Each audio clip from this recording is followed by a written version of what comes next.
Introduction. Hello friends, I'm skipping rope. Count the number of times is skip rope. 1, 2, 3, 4, 5, 6, 7 and 8 times. I'm tired now. Therefore, the data of my skipping rope is 8. Making a note of the data collected is data handling.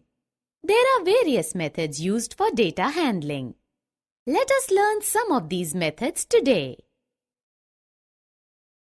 Objectives. After completing this lesson, you would be able to collect data, record the data using tally marks, represent data pictorially, interpret the data by using charts. Tally marks are one of the easiest and quickest methods used for data handling. A tally mark is counting the objects or activity in groups of 5.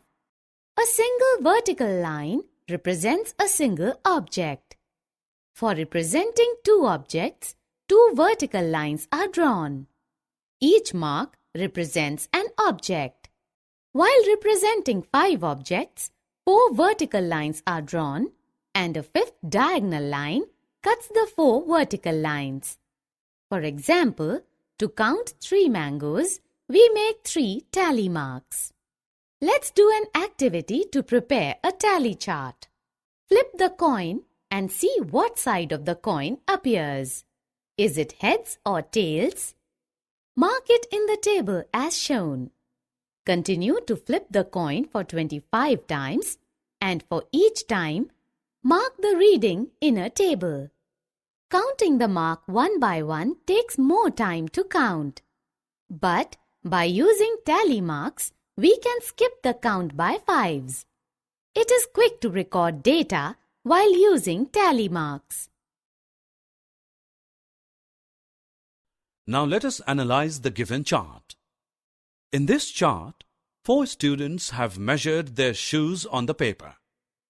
They had cut and pasted the paper strips as shown in the given chart. Now answer the following questions by clicking on the correct options. Summary.